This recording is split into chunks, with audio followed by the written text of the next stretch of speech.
Hola, ¿cómo están? Bueno, la idea de este video es conversar un poco sobre lo que Michel Foucault llama técnicas de sí o tecnologías del yo. Preguntarnos un poco a qué le llama de esa forma, ¿no? ¿Qué de esas técnicas que él estudia en la antigua Grecia, por ejemplo, son pensables hoy en la modernidad? ¿Se podría pensar que la psicología son técnicas del yo o tecnologías del yo o de sí? Se podría pensar en la medicina o en muchas de las prácticas cotidianas como técnicas de sí o tecnologías del yo.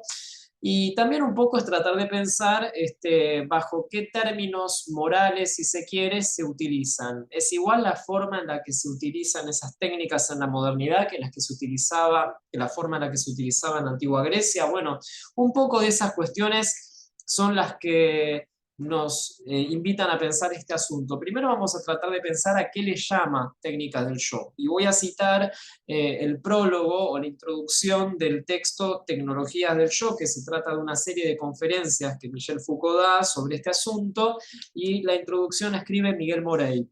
La definición que él da es la siguiente. Podemos pensar como tecnologías del yo aquellas técnicas que permiten a los individuos efectuar un cierto número de operaciones en sus propios cuerpos, en sus almas, en sus pensamientos, en sus conductas, y ello de un modo tal que los transforme a sí mismos, que los modifique, con el fin de alcanzar un cierto estado de perfección o de felicidad o de pureza o de poder sobrenatural, etcétera, ¿no? O sea, según esta definición, podríamos pensar que las técnicas de sí se trata de prácticas que afectan al cuerpo, sí, se practican sobre el cuerpo, pero no tienen como fin el cuerpo, sino el sí mismo, ¿sí? O lo que en otro momento podríamos haber llamado alma, pero de lo que se trata es a través de prácticas sobre el cuerpo transformar el sí mismo. Y Michel Foucault las va a estudiar particularmente en Historia de la Sexualidad 2 y 3, ¿no? En lo que es el periodo de la antigua Grecia y luego en lo que es el periodo grecorromano, los primeros siglos de esta era, con la escuela de los estoicos. Y uno se podría preguntar por qué Foucault deja de estudiar la modernidad, que es lo que básicamente él venía estudiando, y se remonta a un periodo histórico tan lejano para estudiar este asunto de las técnicas de sí. Y un poco lo que él va a decir es que a él lo que le interesa es tratar de problematizar. Dice, pero no me interesa hacer una historia de las técnicas, ¿no? Como si fueran importantes en sí mismas. Dice, lo que a mí me interesa es una problematización moral que cada época y cada sociedad se hace en relación a esas técnicas y tecnologías. Entonces, de una manera uno podría pensar que muchas de las técnicas que existían en la antigua Grecia pueden perfectamente seguir existiendo hoy en la modernidad. Sin embargo, lo que va a cambiar es la problematización, la moral o el régimen de verdad desde la cual se van a usar esas técnicas. Entonces, de repente, podríamos encontrar muchas de ellas, ¿no? La dietética, el uso del gimnasio y de los ejercicios, muchas de las técnicas de la psicología que se utilizan hoy, pero claramente lo que va a cambiar es el régimen de verdad, la sustancia ética, como dice Foucault, en relación a cómo se lo utilizaba en otros momentos, en otras sociedades, ¿no?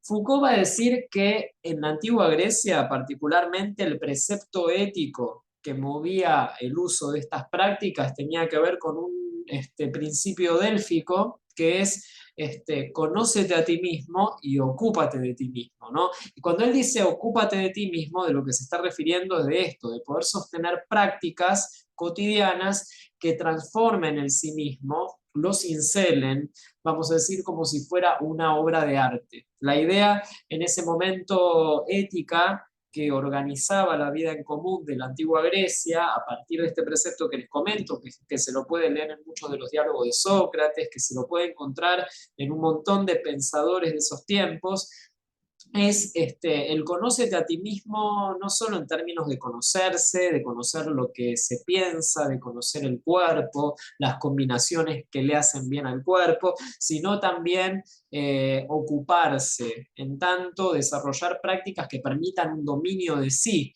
De lo que se trataba en la antigua Grecia era de poder conducirse a sí mismo, porque para poder ser un animal político, vamos a decir, conducir a otros, era necesario primero poder conducirse a sí mismo y desarrollar a partir de estas prácticas una fuerza o un entrenamiento que te dé un dominio, ¿no? Era tratar de evitar quedar como esclavo o esclava de las pasiones. Esclavo, o sea, porque el mundo griego era un mundo en realidad pensado para hombres, por lo menos el estatuto político era de esa forma, pero era un mundo pensado, o sea, lo que se buscaba era tratar de ejercer un dominio y de no quedar esclavo de las pasiones. Con lo cual, las técnicas que menciona Foucault son muy variadas. Él va a mencionar desde la dietética, por ejemplo, que va a tener que ver con la relación que se va a establecer respecto a la comida, a las bebidas. No se puede comer cualquier cosa en cualquier momento y sin medida, dice, ¿no? Había una forma de regular, se regulaba no comer en exceso, no beber en exceso, era bueno hacerlo, pero también era bueno saber cuándo y cómo parar, saber en qué ocasión hacerlo. Había días para comer tales alimentos, momentos del año que convenía un alimento en lugar de otro. En fin, había una serie de prácticas que se cuidaban en relación a la alimentación, lo mismo a las horas del sueño. Lo mismo también a los placeres eróticos o lo que se llamaban los afrodisia. El sexo no se practicaba de cualquier forma, en cualquier momento, y las relaciones tampoco eran de cualquier manera. Respondían a ciertos principios éticos que tenían que ver con estas tecnologías o técnicas de sí o del yo, ¿no? Pero bueno, lo que a él le interesaba es que en ese momento lo que motivaba el uso de estas técnicas y en la sustancia ética en las que se inscribían tenía que ver con esto, transformar la vida en una obra de arte, hacer de la vida una existencia virtuosa, ética, estética, bella, vivir de una manera tal que la vida se vuelva ejemplar, ¿no? En términos de lo que se puede sobre sí. Así que bueno, esa era un poco la forma en la que él encuentra. Luego, nada, si uno pensara en la dietética, uno diría, bueno, actualmente también hay en las medicinas y en las ciencias y las disciplinas modernas lo que es la nutrición, por ejemplo, o lo que son otras disciplinas específicas, muchas de las psicologías, pero ahí lo que Foucault diría es quizás estas técnicas que en la antigua Grecia se utilizaban en ese precepto ético, bajo un régimen de verdad que tenía que ver, como les decía, con transformar o esculpir la vida como una obra de arte, hoy en realidad tiene que ver con otra sustancia ética que tiene que ver con lo que él llama un régimen de normalización. Y quizás hoy el cuidado con lo que se come tiene mucho más que ver con poder adaptar al cuerpo y al yo dentro de cierto estándar normativo, a partir de saberes disciplinarios, bueno, que con la sustancia ética que él mencionaba antes. Con lo cual, lo interesante a partir de esto es que, como una primera cuestión que nos interesa, es no hay técnicas que sean buenas o malas en sí mismas, ¿no? El pensamiento Foucaultiano nos ayuda a poder salir de cualquier mirada moral o moralizante respecto a cualquier asunto. Las técnicas y ningún dispositivo saber poder lo es, no son malas ni buenas, sino que simplemente producen efectos y que muchos de esos efectos va a variar en función de en qué régimen de verdad y en qué estrategias de poder, saber poder, se inscriben esos usos, ¿no? Y cada época tiene las suyas, digamos. Bueno, eso por un lado. Luego, algunas de las técnicas que él va a relacionar o que se podrían mencionar y que me interesan porque hay psicologías actuales que las utilizan es la escritura de sí, ¿no? La escritura de sí mismo es una técnica que transversaliza distintos momentos históricos y que ha ido traspolándose, pero ha cambiado tanto la forma en la que se ha usado y la sustancia moral y el régimen de verdad y discursivo en el que ese uso se fue inscribiendo, que resulta interesante seguirlo un poco. Pero Foucault va a decir que en la antigua Grecia la escritura del sí mismo Eran anotaciones que se hacían, por ejemplo, de clases que daban maestros, pensamientos o quizás frases que otra persona te decía y que resultaban interesantes porque tenían la potencia de poder organizar ciertas conductas y de funcionar como un principio ético. Todas esas frases interesantes se iban anotando en anotaciones que se llamaban hipomnematas, ¿no? Pero lo interesante era que eran como ayudas memorias, eran anotaciones que iban todo el tiempo con uno y que llegada determinada situación que interpelara, entonces esas anotaciones podían funcionar como huellas, ayudas memorias que resituaran una acción posible frente a lo que está pasando. Con lo cual eran escrituras soporte para orientar acciones en el mismo sentido que les venía comentando, bajo la ética de cincelar en sí mismo como una obra de arte. Ahora, esta misma técnica, que es la escritura de sí, luego con el cristianismo va a cambiar bastante, porque el cristianismo cambia su suelo moral, ya no es la ética del cuidado de sí como una práctica estética o ética vital, como pasaba en la antigua Grecia. Luego el cristianismo lo que va a hacer es una moral distinta basada en un código universal de lo bueno y lo malo, una autoridad que ya no es en sí mismo y el cuidado de uno, sino que es una moral que está por fuera, en una entidad superior, un código trascendental, con lo cual de lo que se va a tratar en el cristianismo es de utilizar las escrituras sobre uno mismo, sobre lo que uno está pensando, pero ya no en la clave de que sean una ayuda a memoria, sino en la clave de buscar una verdad oculta en eso que está escrito. Tratar de indagar vía desciframiento o interpretación un deseo escondido que dé la clave de la verdad sobre quién está deseando o quién está escribiendo, ¿no? Ese deseo escondido va a ser la clave que te va a partir de la cual se va a construir una identidad de la persona que se está indagando. ¿Se es pecador o no? ¿Se es bueno o se es malo? Bueno, el deseo oculto en eso que se dice va a ser la llave a partir de la cual se va a determinar. El cristianismo va a inaugurar en el pensamiento lo que es una hermenéutica del sujeto, ¿no? Foucault lo llamaba así, o lo que es una interpretación o desciframiento. Va a partir de la idea de que hay una especie de sujeto trascendental al cual hay que descubrir, que está en la profundidad de la existencia y que el deseo escondido va a dar una verdad respecto a ese sujeto. Y siempre en términos de lo bueno y lo malo como categorías universales. Es interesante ver cómo una misma técnica funciona de una manera absolutamente distinta. Y luego hay muchas, en la modernidad, la escritura sobre sí mismo, hay muchas psicologías que también lo utilizan. Por ejemplo, pienso en las psicologías cognitivo-comportamentales, que tienen lo que se llama el registro diario de pensamientos o registro de pensamientos, y de lo que se va a tratar ahí es de ir anotando esos pensamientos que aparecen, ¿no? Y son insistentes y mortifican en determinadas situaciones y hacen la vida un poquito más complicada.